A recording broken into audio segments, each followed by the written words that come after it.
اعوذ باللہ من الشیطان الرجیم، بسم اللہ الرحمن الرحیم۔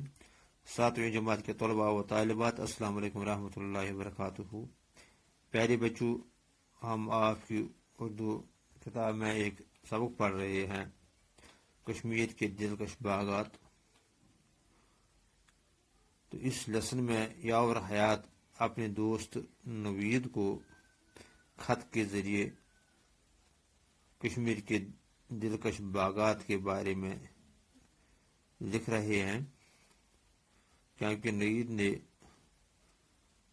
خط میں یاور حیات سے پوچھا تھا، کہا تھا کہ آپ مجھے کشمیر کے باغات کے بارے میں کچھ لکھیں۔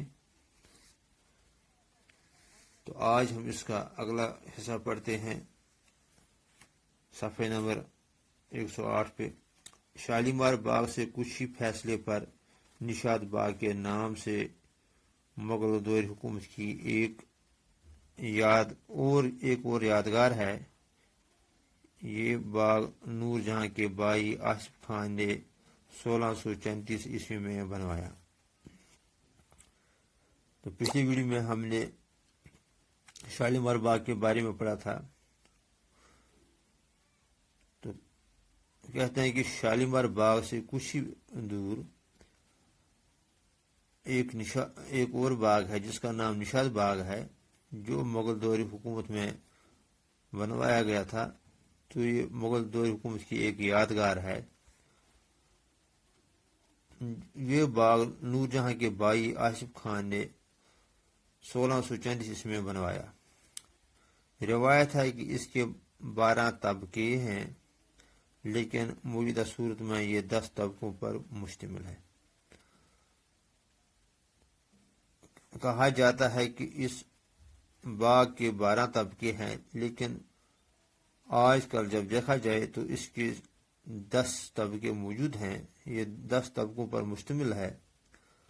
باغ کے بیچوں بیچ تالاب ہیں، یعنی باغ کے وسط میں درمیان میں ایک تالاب ہے جن سے 3 فٹ چوڑی نہر نکلتی ہے، اور اس تالاب سے 3 فٹ چوڑی نہر بہتی ہے نکلتی ہے۔ نشاد باغ کے بالائی طبقے میں ایک بارادری ہے، اور نشاد باغ کے بالائی طبقے میں ایک بارادری ہے، یعنی ایک مکان ہے جس کے 12 دروازے ہیں، جہاں سے باغ کا پورا منظر دیکھنے کو ملتا ہے۔ جہاں سے پورا باغ نظر آتا ہے، یہاں کئی قد آور سایہ دار چنار ہیں۔ یہاں کئی لمبے سایہ دار چنار ہیں۔ نہر کے دونوں طرف جو رویشے ہیں، ان کے ساتھ ساتھ سرو اس طرح قطار میں کھڑے ہیں جیسے سیاحوں کا استقبال کرتے ہوں۔ تو نہر کے دونوں طرف جو رویشے ہیں، ان کے ساتھ ساتھ سرو اس قدر کھڑے ہیں جیسے یہ سیاحوں کا استقبال کر رہے ہیں۔ اس کے علاوہ دونوں طرف رنگ برنگے پھولوں کی کیاریاں ہیں۔ تو اس کے علاوہ اس ندی کے دونوں طرف رنگ برنگے پھولوں کی کیاریاں ہیں۔ نشاد باغ میں صبح کا منظر قابل دید ہے۔ تو نشاد باغ میں جو صبح کا منظر ہوتا ہے وہ دیکھنے کے قابل ہے۔ جب جھیل ڈل کی لہروں کے ہلکورے اور پرندوں کی چہچہاہٹ دل کو سکون اور ذہن کو تازگی بخشتی ہے۔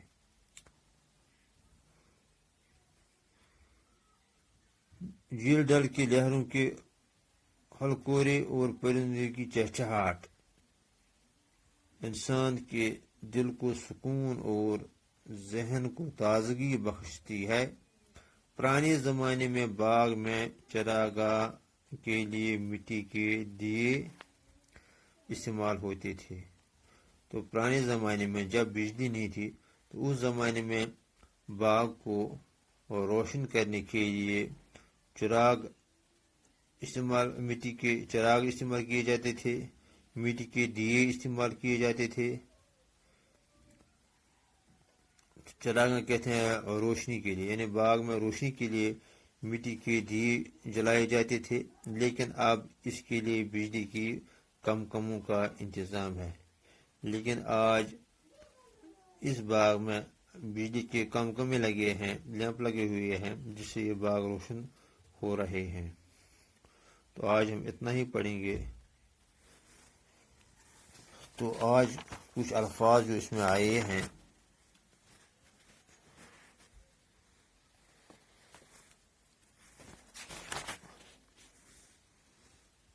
بارہ دری یعنی 12 دروازہ والا مکان، اور روش کہتے ہیں باغ کی پٹری،